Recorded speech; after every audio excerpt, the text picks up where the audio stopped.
तो जय हिंद दोस्तों, एक बार फिर से स्वागत है आपका अभिजीत जीएस एक्सप्लोर सेंटर में। तो चलिए दोस्तों, इसमें हम जानेंगे जो कि 80 जो कि मोस्ट वीवीआई इंपोर्टेंट जो कि साइंस का ऑब्जेक्टिव क्वेश्चन जानेंगे दोस्तों, जो कि ये मेरा साइंस के क्षेत्र में तीसरा वीडियो है दोस्तों, जो कि Abhijeet GS explore centre channel पे डाला गया है और फेसबुक पेज पे भी डाला गया है दोस्तों। तो आप जाकर वहां पे देख सकते हैं, जो कि पहला जो 2 साइंस का वीडियो है और 2 जो कि सोशल साइंस यानी सामाजिक विज्ञान का जो कि 80 क्वेश्चन का जो कि ऑब्जेक्टिव क्वेश्चन है, इंपोर्टेंट क्वेश्चन है। तो चलिए दोस्तों, इसमें हम जानेंगे जो कि 80 साइंस का क्वेश्चन है, जो कि इसका जो तीसरा वीडियो है साइंस का, जो कि एक तरह से ऑब्जेक्टिव क्वेश्चन जो कि वीवीआई ऑब्जेक्टिव क्वेश्चन है। चलिए दोस्तों, पहला क्वेश्चन आपके स्क्रीन पर है। यदि 10 ओम 20 ओम तथा 30 ओम के प्रतिरोध समांतर क्रम में जोड़े जाएं तो समतुल्य प्रतिरोध होगा। तो यहाँ पे दोस्तों जो क्वेश्चन है दोस्तों, सॉल्व करने वाला क्वेश्चन है, तो इसको सॉल्व करके हम देखते हैं। तो दोस्तों आप जानते हो कि प्रतिरोध को जो समांतर क्रम में जोड़ा जाता है दोस्तों, इसका फॉर्मूला होता है, प्रतिरोध को जो समांतर क्रम में जोड़ने का जो फॉर्मूला होता है दोस्तों, होता है 1/r इक्वल टू होता है 1/r1 plus 1/r2 plus 1/r3, यानी कि जितना ही प्रतिरोध दिया गया उससे करते करते R4 R5 etc जो कि हम लिख सकते हैं। तो यहाँ पे दिया गया है दोस्तों 3 प्रतिरोध ही दिया गया है। तो यहाँ पे सबसे पहला है जैसे कि 1/r इक्वल टू हम अगर निकालेंगे दोस्तों, तो यहाँ पे जो 1/r निकालेंगे तो 1 हो जाएगा 10, R1 के जगह पर कितना है तो 10 है, और यहाँ पे 1/20 हो जाएगा, यानी कि R2 की जगह पर 20 है, और 1/30 यानी 30 हो जाएगा, जो कि R3 की जगह पर।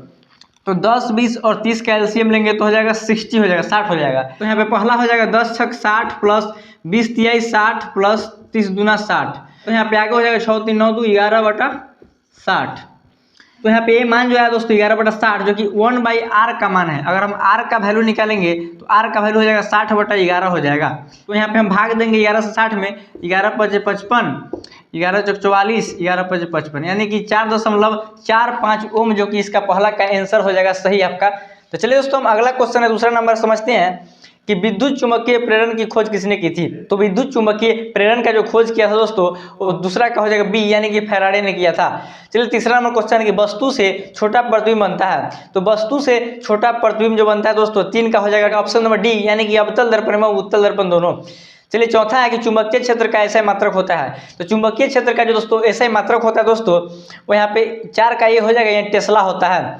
चलिए हम आगे समझते हैं। 5वां नंबर, निम्नलिखित में किसका उपयोग खाना बनाने वाले ईंधन में नहीं होता है। तो यहाँ पे खाना बनाने वाले ईंधन में प्रयोग जो नहीं होता है दोस्तों, वो 5 का हो जाएगा, ए हो जाएगा सीएनजी जो होता है गैस, उसका हम खाना बनाने वाले जो कि एक तरह से ईंधन में प्रयोग नहीं करते हैं, सीएनजी का। यहाँ पे ऑप्शन में है एलपीजी, बायोगैस, कोयला, ये सभी जो है दोस्तों वो खाना बनाने वाले ईंधन के प्रयोग में होते हैं, लेकिन सीएनजी का नहीं होता है। तो 5 का ये हो जाएगा। छठा है कि सर्च लाइट का परावर्तक सतह होता है। तो सर्च लाइट का जो परावर्तक सतह होता है दोस्तों, वो ऑप्शन नंबर बी में है, यानी कि अवतल होता है। 7 में है कि निम्नलिखित में से कौन नेत्र का रंगीन भाग होता है। तो नेत्र का जो रंगीन भाग होता है दोस्तों, वो 7 का हो जाएगा सी, यानी परितारिका जो है दोस्तों, वो नेत्र का रंगीन भाग होता है। 8 में है एक साधारण प्रिज्म कितने सतहों से घिरे होते हैं। तो एक जो साधारण प्रिज्म होते हैं दोस्तों, वो कितने सतहों से घिरे होते हैं। तो यहाँ पे 8 का हो जाएगा सी, यानी कि 5 होते हैं। चलिए हम आगे समझते हैं। 9 में है कि प्रतिबिंब का आकार हमेशा वस्तु के बराबर है तो दर्पण होगा। तो प्रतिबिंब का आकार जो है दोस्तों हमेशा वस्तु के बराबर है, तो दर्पण जो होता है दोस्तों, वो 9 का सी हो जाएगा, यानी समतल दर्पण होगा। चलिए 10वां नंबर है कि वह उपकरण जो विद्युत ऊर्जा को यांत्रिक ऊर्जा में बदलता है। तो जो ऐसा उपकरण का आप नाम बताइए जो कि विद्युत ऊर्जा यानी इलेक्ट्रिकल एनर्जी को मैकेनिकल एनर्जी में बदलता है दोस्तों। तो 10 का हो जाएगा बी, यानी कि विद्युत मोटर जो है दोस्तों विद्युत ऊर्जा को यांत्रिक ऊर्जा में बदलता है। और 11वां नंबर क्वेश्चन है कि आकाश का रंग नीला क्यों प्रतीत होता है। तो आकाश का जो रंग है दोस्तों नीला इसलिए प्रतीत होता है कि 11 का यहाँ पे हो जाएगा बी हो जाएगा, यानी कि प्रकाश के प्रकीर्णन के कारण जो कि आकाश का रंग नीला दिखाई देता है। तो अगला क्वेश्चन यहाँ पे 12 नंबर की सामान्य नेत्र अधिकतम कितनी दूरी तक की वस्तुओं को स्पष्ट देख सकता है। तो यहाँ पे 12 का हो जाएगा डी, यानी कि अनंत दूरी तक, जो कि एक तरह से जो सामान्य नेत्र का जो हाइयर डिस्टेंस होगा, अधिकतम दूरी होगा दोस्तों, वो अनंत होगा। तो यहाँ पे 12 का हो जाएगा डी। चलिए 13 में है कि वायु का निरपेक्ष अपवर्तनांक वास्तव में होता है। तो वायु का जो निरपेक्ष अपवर्तनांक होता है दोस्तों, वो 1 से अधिक होता है, यानी कि 13 का सी से हो जाएगा।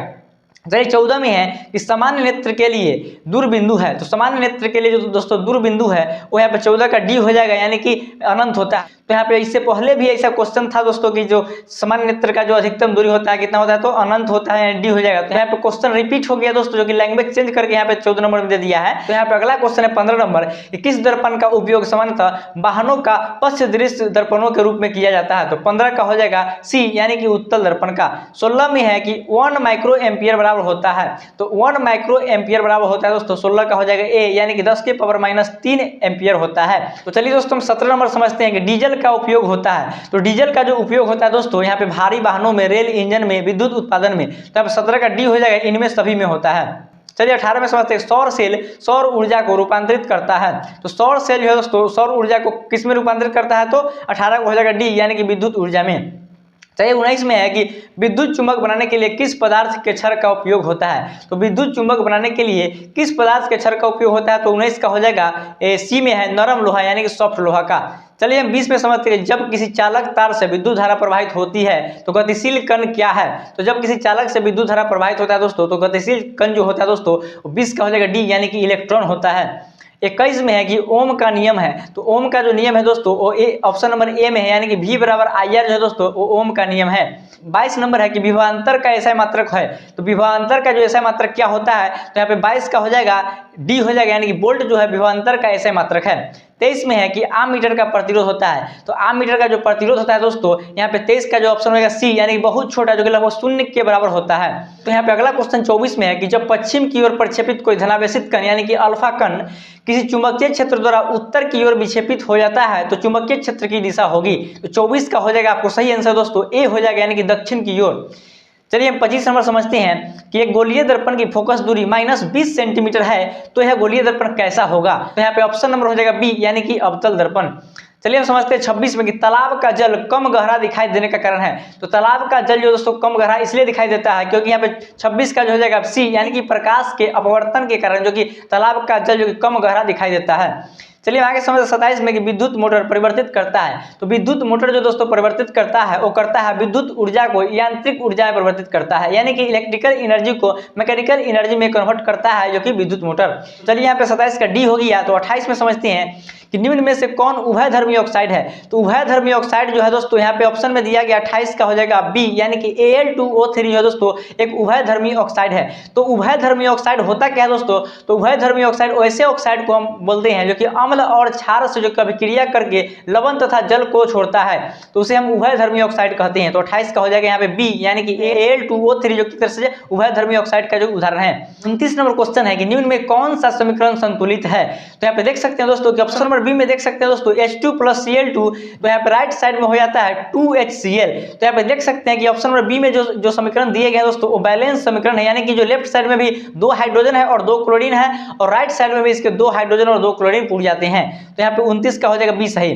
30 में है कि निम्न में से कौन अम्ल नहीं है। तो यहाँ पे ऑप्शन नंबर दिया गया है 30 का हो जाएगा डी, यानी कि KOH, यानी कि पोटेशियम हाइड्रोक्साइड जो कि अम्ल नहीं है। यहाँ पे HCl, HNO3 और H2SO4 जो कि अम्ल का उदाहरण है। और ऑप्शन नंबर डी जो है KOH जो कि अम्ल का उदाहरण नहीं है, अम्ल नहीं है। तो चलिए 31 नंबर की क्षारक को जल में घोलने पर क्या मुक्त होता है। तो क्षारक को जल में घोलने पर जो मुक्त होता है दोस्तों 31 का ए हो जाएगा, यानी कि OH-। चलिए 32 में एक ग्लूकोज का रासायनिक सूत्र होता है। तो ग्लूकोज का जो रासायनिक सूत्र होता है दोस्तों वो मस्ट VVI क्वेश्चन है दोस्तों, इंपोर्टेंट क्वेश्चन है। तो 32 का आंसर हो जाएगा दोस्तों बी हो जाएगा, यानी कि C6H12O6 जो कि एक तरह से ग्लूकोज का रासायनिक सूत्र है। तो चलिए 33 में कि फॉर्मिक अम्ल का IUPAC नेम क्या है। तो फॉर्मिक अम्ल का जो IUPAC नाम है दोस्तों वो 33 का हो जाएगा ए, यानी कि मेथेनोइक अम्ल। तो यहाँ पे अगला क्वेश्चन है दोस्तों 34 नंबर कि एथेनॉल के क्रियाशील मूलक का सूत्र है। तो एथेनॉल के क्रियाशील मूलक के जो सूत्र है दोस्तों वो ऑप्शन नंबर 34 का ए हो जाएगा, यानी कि सिंगल बॉन्ड OH। तो 35 नंबर है कि निम्न में कौन दुर्बल अम्ल है। तो 35 का आंसर हो जाएगा डी, यानी कि CH3COOH जो कि एक तरह से दुर्बल अम्ल है। तो 35 का डी से हो जाएगा। चलिए 36 में समझते हैं कि पोटेशियम की परमाणु संख्या क्या है। तो पोटेशियम की जो परमाणु संख्या है दोस्तों वो ऑप्शन नंबर ए में दिया गया है जो कि एक तरह से 19 हो जाएगा। चलिए 37 नंबर समझते हैं कि निम्न में से कौन मुख्यतः बायोगैस है। तो यहाँ पे ऑप्शन नंबर दिया गया 37 का बी, यानी कि CH4 जो है दोस्तों मीथेन जो है वो मुख्यतः बायोगैस है। तो अगला क्वेश्चन है 38 नंबर की साधारण नमक का रासायनिक सूत्र क्या है। तो साधारण नमक का जो रासायनिक सूत्र है दोस्तों ऑप्शन नंबर बी में दिया गया है NaCl, यानी कि सोडियम क्लोराइड। चलिए 39 समझते हैं किसी अभिक्रिया में भाग लेने वाले पदार्थ कहलाते हैं। किसी अभिक्रिया में भाग लेने वाले पदार्थ को हम कहते हैं 39 का सी, यानी कि अभिकारक। तो यहाँ पे अगला क्वेश्चन है 40 नंबर की कौन शून्य वर्ग का तत्व है। तो कौन शून्य वर्ग का तत्व यानी कौन अक्रिय ग्रुप का एक तरह से जो एलिमेंट है, यानी नोबुल ग्रुप का एक तरह से एलिमेंट है। तो यहाँ पे 40 का ऑप्शन हो जाएगा सी, यानी कि हीलियम जो है दोस्तों शून्य वर्ग का तत्व यानी कि नोबुल एलिमेंट है। तो चलिए आगे समझते हैं 41 का कार्बन की परमाणु संख्या है। तो कार्बन की जो परमाणु संख्या है दोस्तों वो 41 का हो जाएगा ए, यानी कि 6 होते हैं। तो 42 में कि कौन सा कार्बनिक यौगिक सबसे अधिक अभिक्रियाशील है। तो यहाँ पे जो दिया गया ऑप्शन उसमें कौन सा जो कार्बनिक यौगिक है सबसे अधिक अभिक्रियाशील है, तो 42 का है सी यानी कि C2H4 जो कि एक तरह से अत्यधिक अभिक्रियाशील कार्बनिक यौगिक है। तो 43 में कि ताम्र एवं टीन के मिश्र धातु को कहते हैं, तो ताम्र एवं टीन के जो मिश्र धातु है उसको कहते हैं, 43 का ए हो जाएगा यानी कांस कहते हैं।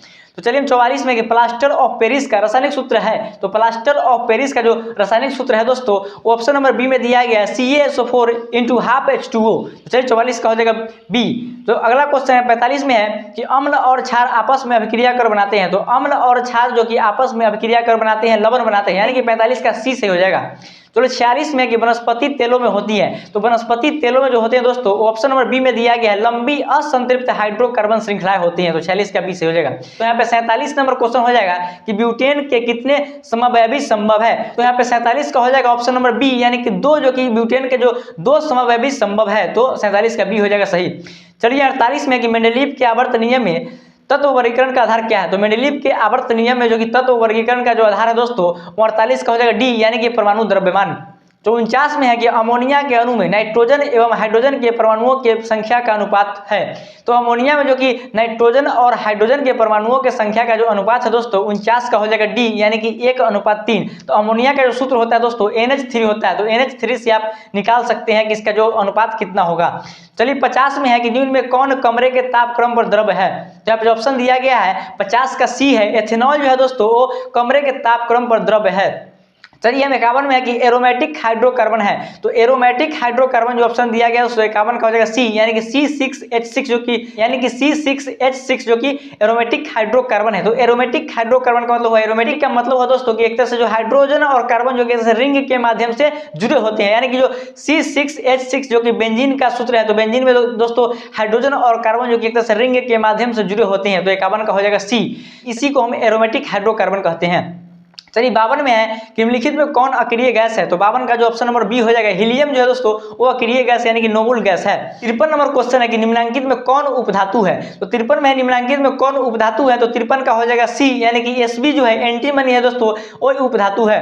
तो चलिए 54 में है कि निम्नलिखित में किस धातु को चाकू से आसानी से काटा जा सकता है, तो 54 का हो गया बी यानी कि सोडियम Na। तो सोडियम ऐसा धातु है दोस्तों जिसे हम चाकू से आसानी से काट सकते हैं। 55 में कि 2 न्यूट्रॉनों के संपर्क बिंदु को क्या कहते हैं, तो 2 न्यूट्रॉनों के संपर्क बिंदु को हम कहते हैं ऑप्शन नंबर ए में है सिनेप्स। तो यहाँ पे समझते हैं 56 नंबर क्वेश्चन कि इनमें से कौन प्रकाश संश्लेषी अंग है, तो प्रकाश संश्लेषी अंग जो है दोस्तों 56 का हो जाएगा सी यानी कि पत्ती जो है दोस्तों वो प्रकाश संश्लेषी अंग है।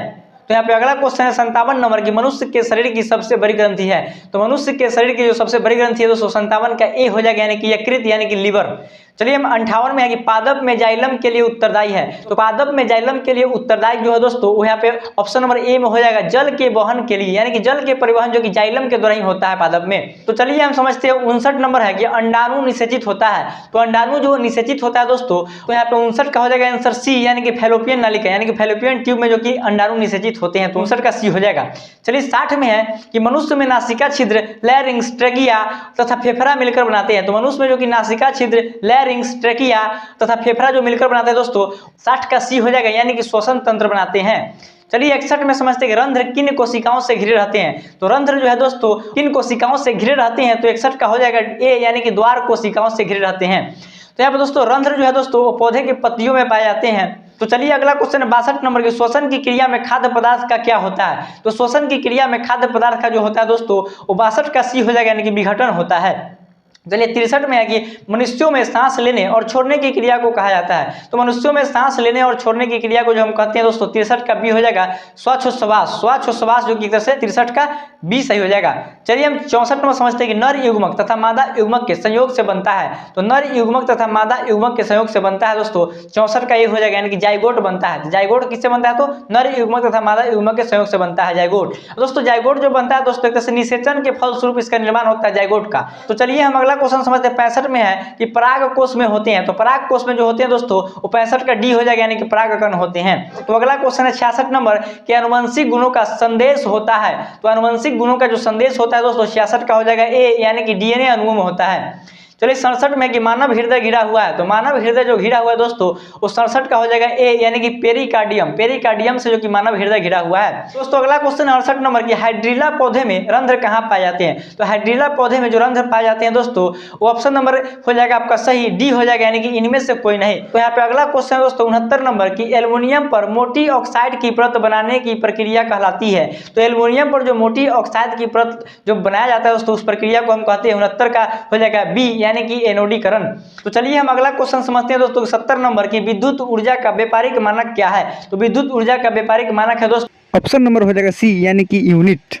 चलिए हम अगला समझते हैं कि 71 में है कि निम्न में से कौन आहार श्रृंखला का निर्माण करता है? तो आप देख सकते हैं 71 का हो जाएगा बी, यानी कि घास, बकरी तथा मानव जो कि एक तरह से आहार श्रृंखला का निर्माण करता है। 71 का हो जाएगा बी। तो यहाँ पे अगला क्वेश्चन है 72 नंबर की, कौन अंतःस्रावी और बाह्य ग्रंथि जैसा कार्य नहीं करता है? तो अंतःस्रावी और बाह्य ग्रंथि जैसा कार्य जो नहीं करता दोस्तों यहाँ पे 72 का हो जाएगा सी, यानी कि अंडाशय। तो चलिए दोस्तों अगला क्वेश्चन है 74 नंबर की, दांत की सबसे ऊपरी परत है। तो दांत की जो सबसे ऊपरी परत है दोस्तों 74 का हो जाएगा बी, यानी कि इनामेल। चलिए 75 में है कि मानव आहार नाल का सबसे लंबा भाग है। तो मानव आहार नाल का जो सबसे लंबा भाग है दोस्तों 75 का हो जाएगा बी आंसर, यानी कि छोटी आंत। चलिए हम जाएगा 76 में समझते हैं कि परागकण निम्न में से किसके अंदर बनते हैं? तो परागकण जो दोस्तों बनते हैं दोस्तों वो 76 का हो जाएगा ए, यानी कि परागकोश में जो कि परागकण बनते हैं। तो यहाँ पे 77 का हो जाएगा चालनी नलिकाएं पाई जाती है। तो चालनी नलिकाएं जो पाई जाती है दोस्तों तो यहाँ पे 77 का जो आंसर हो जाएगा सी, यानी कि फ्लोएम। तो यहाँ पे अगला क्वेश्चन 78 नंबर की, आरबीसी की जीवन अवधि होती है। तो आरबीसी की जो जीवन अवधि होती है दोस्तों 78 का ये हो जाएगा, यानी कि 120 दिन। 79 में है कि मानव शरीर की सबसे लंबी कोशिका है। तो मानव शरीर की जो सबसे लंबी कोशिका है दोस्तों और यहाँ पे आंसर में है सी हो जाएगा, यानी कि न्यूरॉन कोशिका। न्यूरॉन कोशिका जो है दोस्तों वो मानव शरीर की सबसे लंबी कोशिका है। 80 में है कि अंडाणु निषेचित होता है। तो अंडाणु जो निषेचित होता है दोस्तों 80 को हो जाएगा डी, यानी कि फैलोपियन नलिका में। तो समझ सकते हैं दोस्तों किस तरह से हमने जो कि 80 क्वेश्चन साइंस का ऑब्जेक्टिव को हमने इसमें जो कि हम लोगों ने याद किया दोस्तों। आपको बोर्ड पर सबका आंसर और ऑप्शंस आए होंगे दोस्तों। तो चलिए दोस्तों अगला वीडियो जो मेरा आएगा दोस्तों वो सोशल साइंस पर, सामाजिक विज्ञान पर आएगा दोस्तों। इसी के साथ इस सेशन को एंड करना चाहते हैं। इसके साथ जय हिंद, जय भारत।